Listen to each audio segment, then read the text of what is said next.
Eh, teman-teman kuliah saya di BINUS mereka panggil saya Mas Patris. Tapi saya masih sedikit bahagia ketika dipanggil Mas daripada dipanggil Pak. Itu berarti kelihatan tua banget gitu ya. Karena saya kuliah sama anak-anak SMA yang baru lulus SMA, usia 18, 19, 20 tahun dan harus menyesuaikan diri bersama dengan mereka.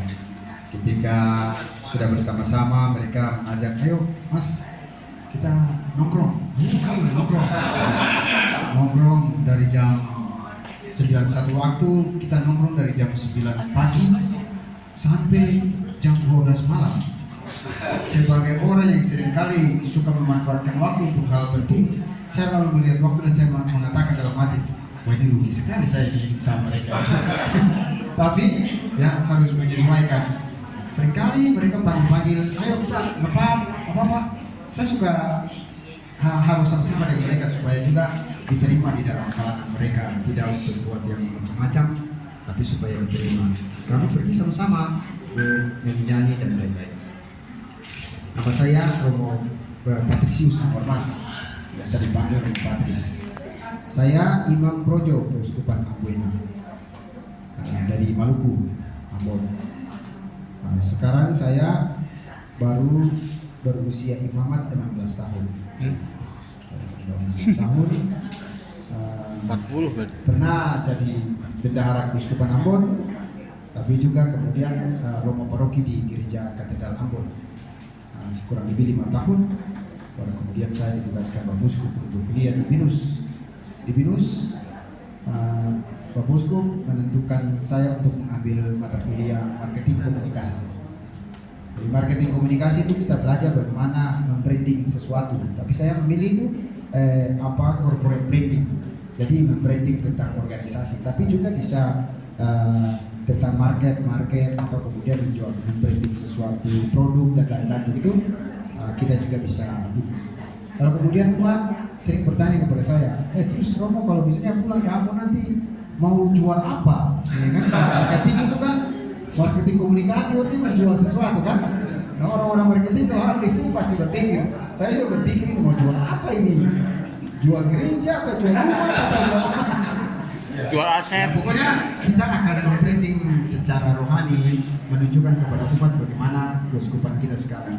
Jadi gereja-gereja Katolik sekarang di Indonesia itu mulai berpikir secara modern untuk bisa menyesuaikan diri dengan gaya hidup modern. Karena anak-anak muda, kalau orang tua-tua yang kelas kita ini secara tradisional, secara ini pasti akan bisa menyesuaikan diri dengan yang tradisional. Tapi kalau anak-anak muda sekarang sudah tidak bisa lagi menggunakan manajemen tradisional untuk mengajak mereka yang sudah modern untuk masuk gereja. Karena itu mungkin para uskup berpikir menyekolahkan imam-imamnya supaya kemudian bisa meramu gaya tradisional, katekese modern untuk kemudian bisa menyesuaikan diri dengan gaya hidup anak muda di saat ini. Saya berharap supaya itu bisa mempan nanti kemudian kembali ke Ambon bisa bermanfaat untuk gereja Keuskupan Amboina. Terima kasih atas kesempatan ini.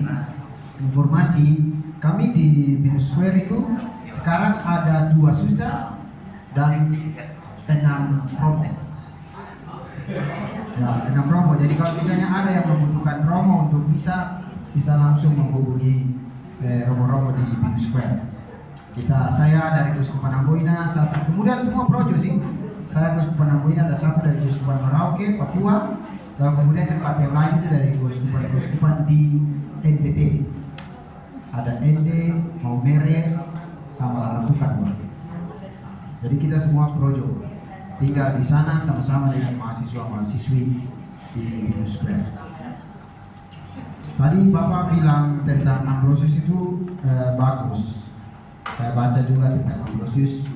Ambrosius punya kata-kata satu begini, ketika Anda membantu orang miskin, Anda akan disebut orang kudus, santo.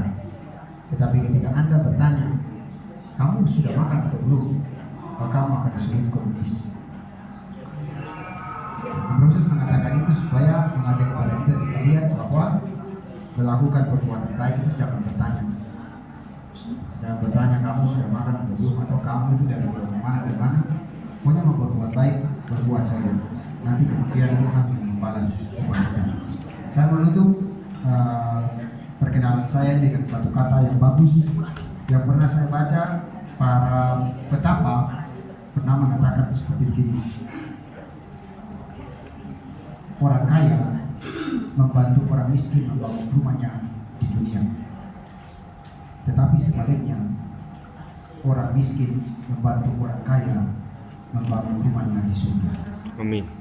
Ketika Anda membantu orang, mungkin saja Anda akan kekurangan secara material, tetapi sebaliknya Anda akan kaya secara rohani.